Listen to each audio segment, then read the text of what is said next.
So hi guys, I've been meaning to find out what the dry weight is of shrimps here that I've been feeding my koi, and that is to compare it to feeding pellets, because pellets are dry, whereas shrimps, they contain something like 90 or 95% water. So what we're gonna do here is dehydrate some shrimps. So first we'll weigh some shrimps when they are frozen and I guess wet.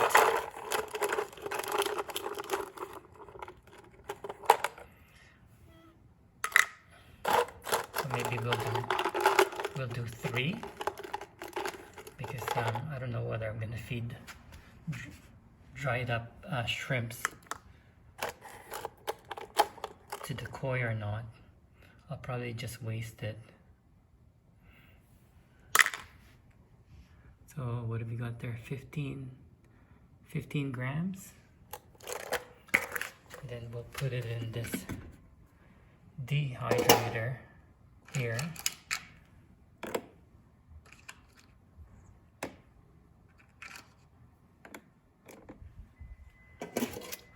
My son uses this to dehydrate some mushrooms,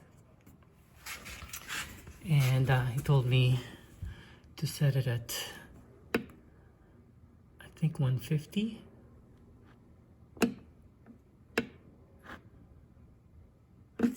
Wait, gotta turn it on.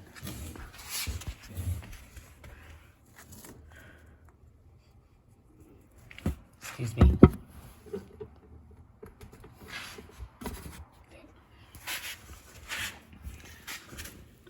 Set it.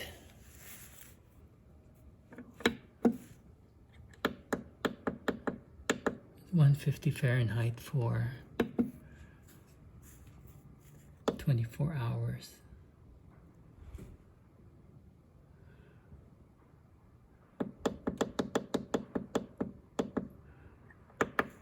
Press start. There you go. So we'll come back in 24 hours and see what the dry weight is of frozen shrimps. I'll catch you later. So it's the next day. We'll check out the dehydrator and to see whether our shrimps have dehydrated. So yeah, it looks like pretty dehydrated. It's bone dry. It's very light too. So what I did is take out my miniature weigh scale, because I don't know if the big one will register, but we'll try it.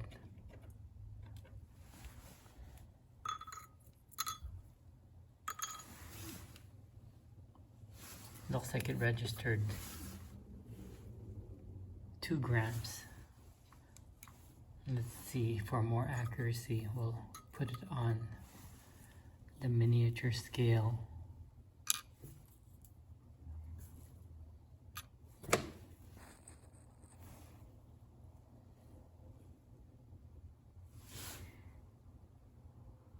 It says 2.4 grams.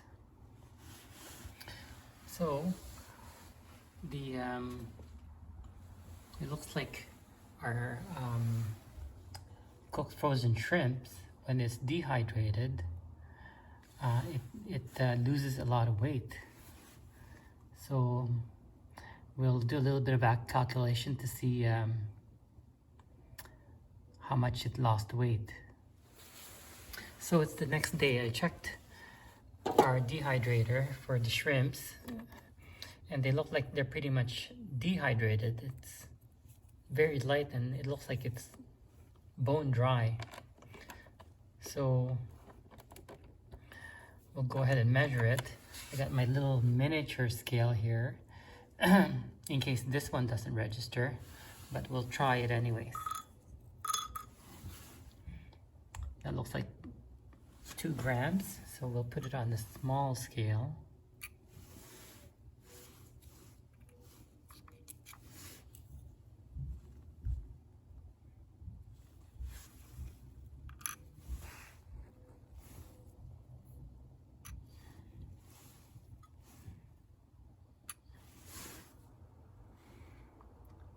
.4 grams.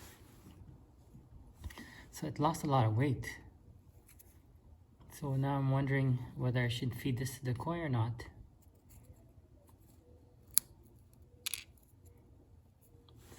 It's pretty crunchy. I think they might like it. I think this is what they do with bloodworms when they dry it and feed it to the koi, or the company dry it, package it, and sell it as koi food. So yeah, I think I will feed it instead of wasting it. It doesn't smell bad, actually smells pretty good. Needs a bit of salt, I think. So I'll feed this with their regular diet today. Really crunchy.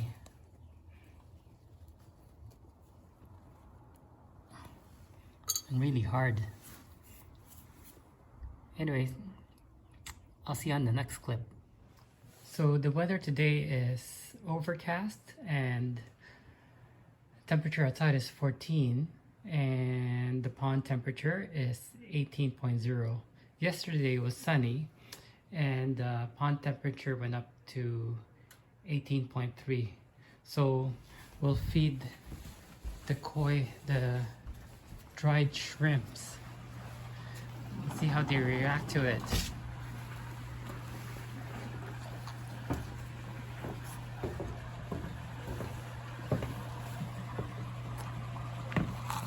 I guess this is what you call 100% protein food.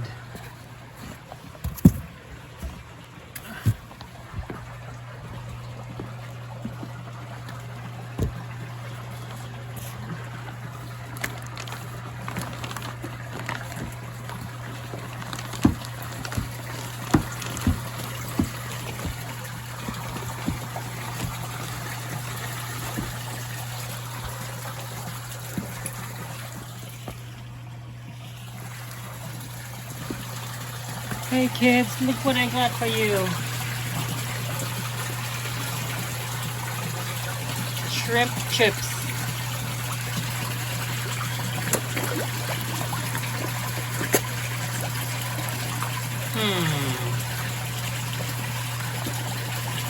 Guess they like it.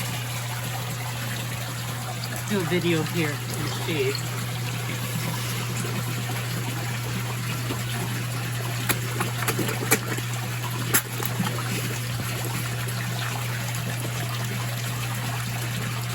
Then spit it out.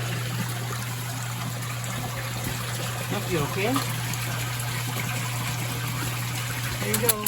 Steak.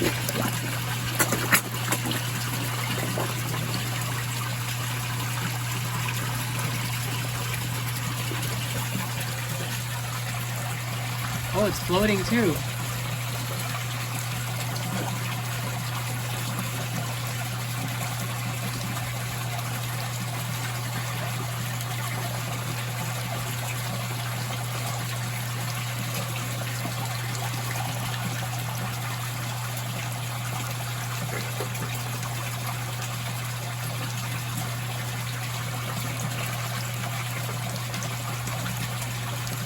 Looks like they're fighting for it. Where's the crumbs?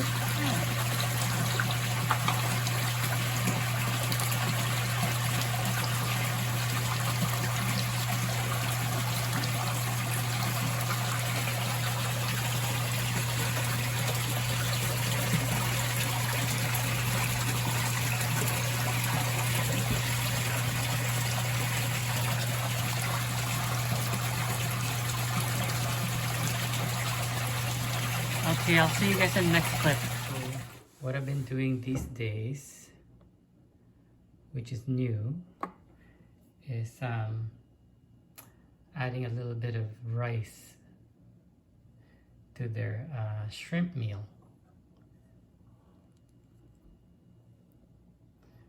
About 10 to 14 grams, and that gives them a little bit of carbohydrates with their protein food. So shrimps are, I would consider, a fairly natural food for them, mainly because they consist of mostly water, just like the microscopic bugs or snails, worms that they found in their natural environment.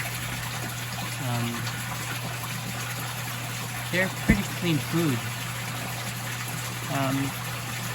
I think they don't produce much waste as pellets, and even if I feed them a fair bit, I don't see it producing nitrates. It doesn't add to my nitrates as much as their pellet foods. And there's mostly protein. I've read this somewhere that they're not very efficient forms of food for growing koi, because they're mostly fats and protein.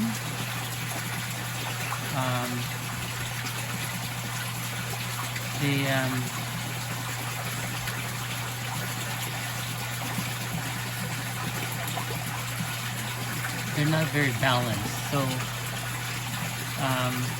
with koi, they also tend to eat plants and other non-animal food, plants and stuff. And so koi, they need a bit of carbohydrates in their diet, so that they can actually use the protein for growth, to produce flesh and stuff, and use the carbohydrates for energy source. Their energy for us to use for swimming and to pump their hearts and muscles, move their muscles and stuff.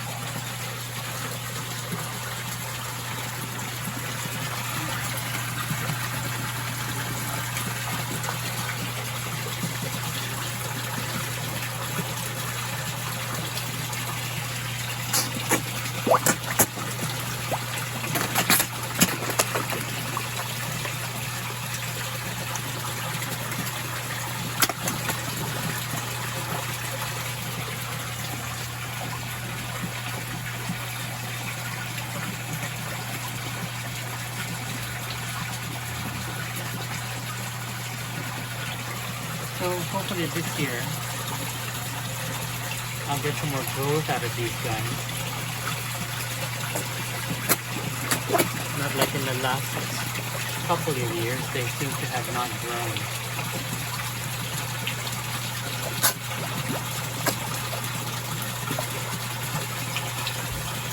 There was an incident last week where I was vacuuming,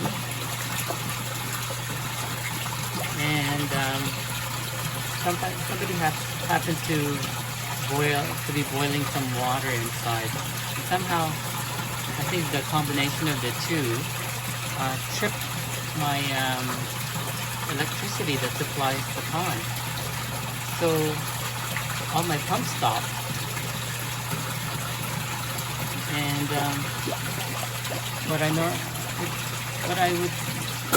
when I plan to do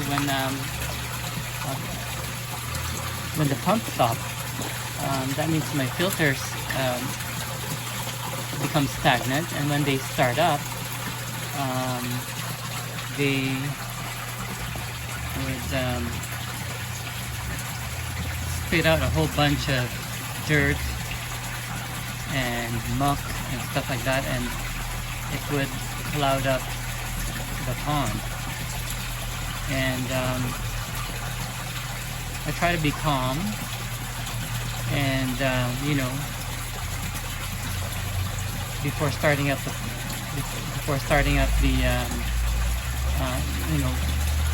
resetting the switch again and starting the pump. But I thought, I know exactly what happened, and I reset the fuse again and restart the pumps right away without flushing the filters first. And what ended up is what I expected. The pond became cloudy. A bunch of muck ended up in the pond, and I had to vacuum more than usual that day to get any of the settled stuff off the bottom. But 2 or 3 days later, my Sankey here developed a pre-ulcer on its right side, and I discovered 2 or 3 scales at the bottom of the pond, and I said, oh, that's probably the result of the cloudy water that I got. But right now, this pre-ulcer is not a threatened anymore. It didn't develop into an ulcer, like a full-on ulcer, and it's healing now. The area is a little bit brown on healing. I'll see if I can show you.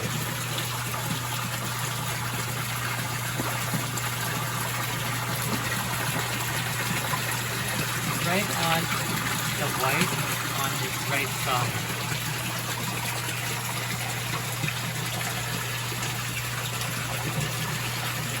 So you just come over.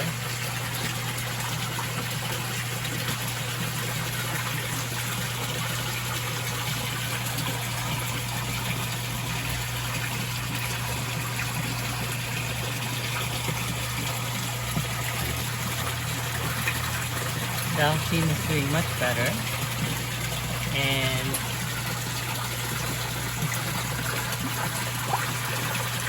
the lesions on his nose there is getting much smaller.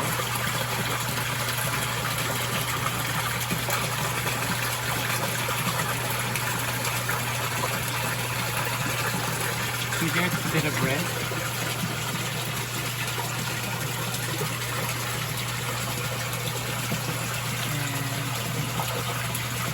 This lady's all better. And the rest are looking really good.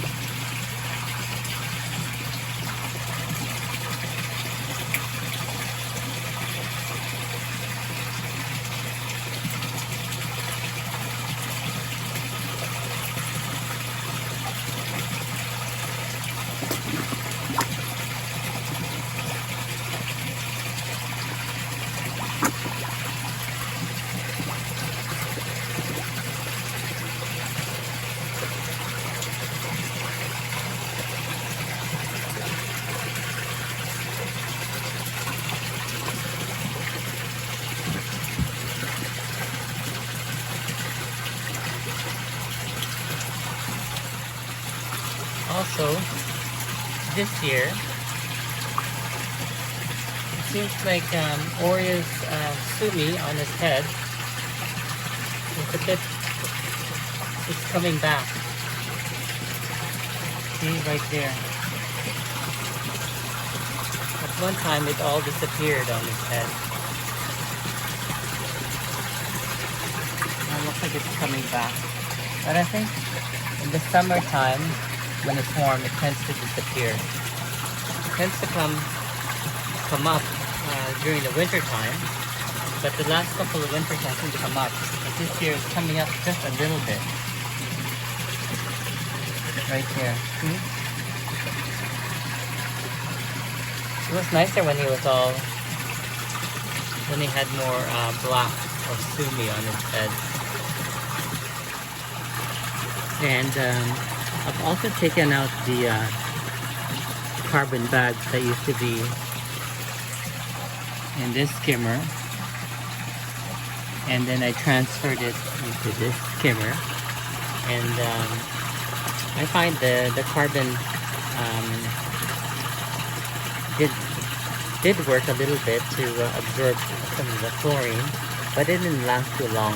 I guess that's expected because with the water being full of organic, it tends to foul up pretty quickly, and it just makes a bit of a mess.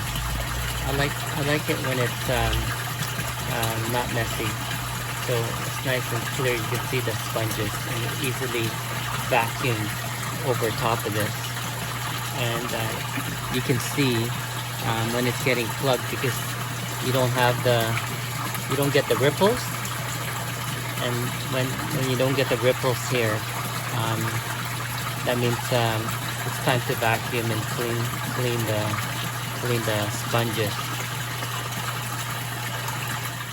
So might as well update you on my garden. So the plum tree is starting to flower. See, they're very nice. And it looks like I'm gonna have a lot of flowers right here. Again, these are my bonsai fruit trees that I'm keeping in pots. Beside it is my peach tree. This is gonna be really nice. It's gonna have looks like pink flowers. It should be very nice. And over here is my pear tree. That's looking really nice too. They all should be flowering pretty soon. And this is my apple tree.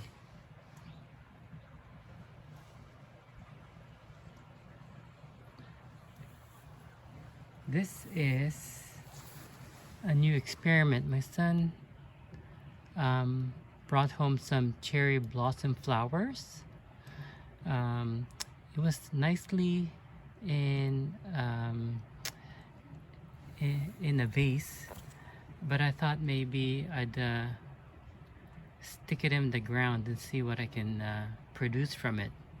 I put it in some root starters. I dipped it in root starters and stick it in the ground. Those are chives, and it looks like my grapevine is also producing some buds now here too. See, they're all coming up. So all my trees survived the winter. This here is fiddlehead right here. It's a fern. So when it's budding, we know to go out there and pick some fiddleheads in the in the ravine nearby here.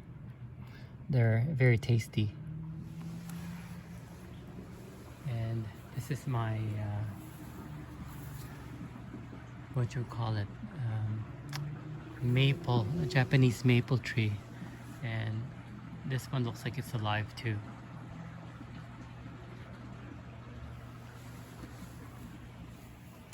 And my disappointing cherry tree, it's budding. It doesn't produce that much flowers. It hasn't even produced any fruits. And all I do is like keep cutting it because it tends to want to grow real high. So I think the limit for this year is that high. It's a lot of work because they tend to grow real fast, and I end up cutting and pruning them, which is a bit of a chore. I've also put in some grass seeds. Here, they're beginning to grow right there because hopefully they'll outcompete the millions of weeds I have in the garden, in my grass. They're a pain to pick out, and the grass looks absolutely horrible. And I still have this pile of junk I have to sort out. Pretty messy. But my moss is beginning to green up once again. Well, this area has been green. Certain areas have turned brown, but they'll turn green soon. And I've also taken out I've also reseeded the plastic a little bit more, so they'll grow in towards the pond. So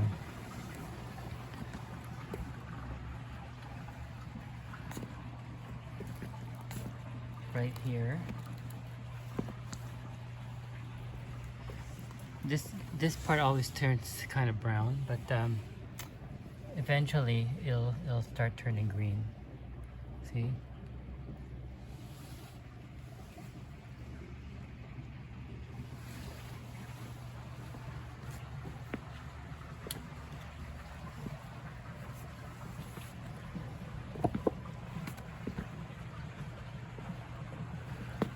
This is more green than the more green I have this year than the previous spring. See, beginning to see them come up, which is kind of nice.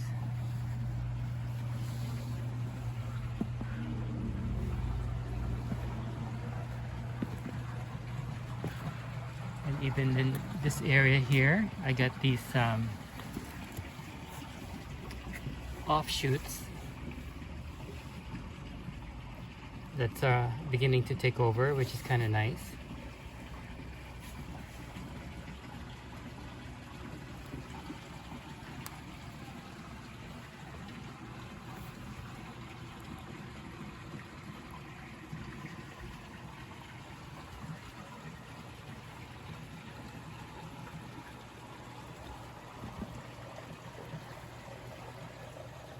Here's another area here.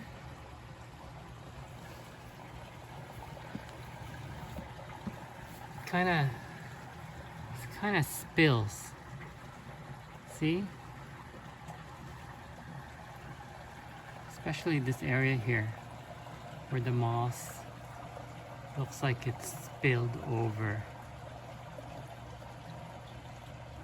Right there.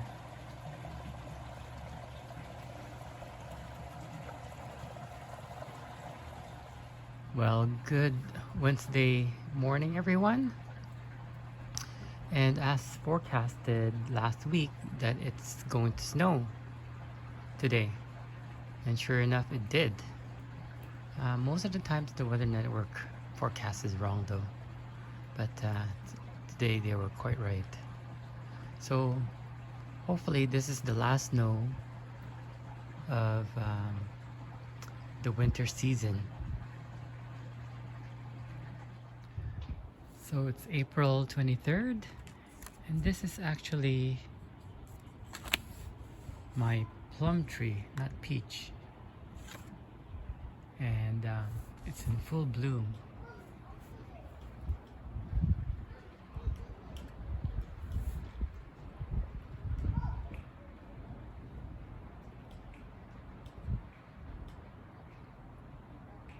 So sorry guys for the late release of this video. I've been collecting clips since mid-April, and the videos might be a little bit choppy in terms of topic. But anyways, going back to the topic of shrimps, like I said, shrimps contains mostly water, similar to the natural foods that koi eat. And this is from this book here, Biology and Ecology of Carp. Very good book, I recommend it. And these are the natural foods that are found in koi stomach. They're mostly microorganisms. They look like shrimps, they look like larvae, they look like tiny little worms that are microscopic. And as you can see, they're mostly 80 to 90% water content, and most of them are 50, 60 plus in terms of protein. So mostly containing mostly containing proteins and fat. And it says here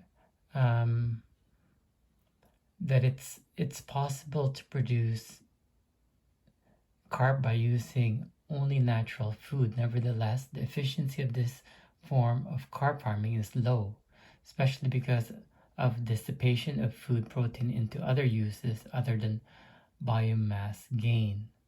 That means they use the protein as energy. I think they in the form of gluconeogenesis, I believe. As can be seen in the table below, the digestible part of natural food organism almost entirely consists of protein and fat. Because carb can digest native starch, they are omnivores. Carbohydrate rich feed can be added as a supplement to natural food. In this form of production, the protein of natural food delivers the protein that is necessary for growth and the repair of tissues, whereas the carbohydrates of the supplementary feed deliver the energy for all other vital metabolic processes, such as energy metabolism, locomotion of the fish, or the storage of metabolites such as in lipogenesis. This form of carb farming allows for more efficient use of limited protein resources provided by natural food. So simultaneously, the yield of fish in the pond can be doubled or even tripled. So I was wondering, with feeding shrimp, which contains mostly protein, it's a fairly unbalanced form of food. So gave me the idea of us supplementing with rice to balance the food. Anyways, with what I noticed, well, hopefully with the balanced food, I can get more growth out of my koi this year. And it's an experiment and process. But also what I noticed that in the last couple of weeks in April,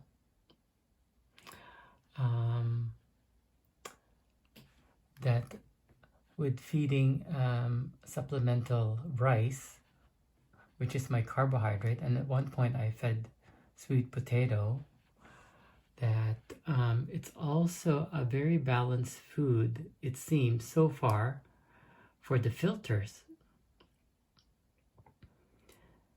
Because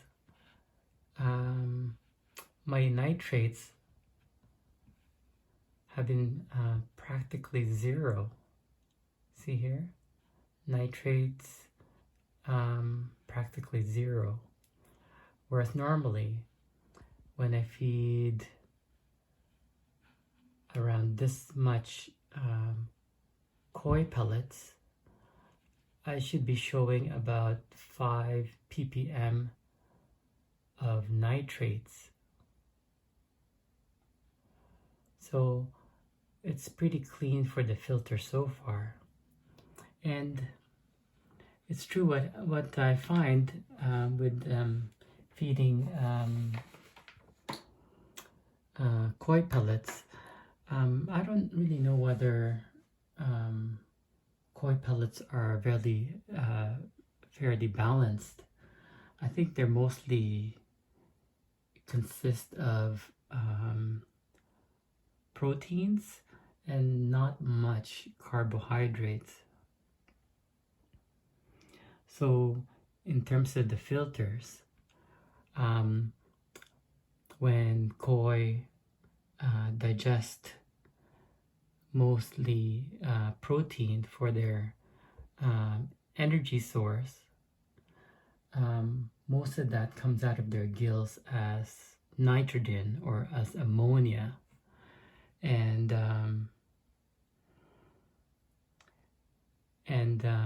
when you have ammonia in the water, it turns into nitrite, and then the filters convert it to nitrates, and they'll show up as nitrates in your water.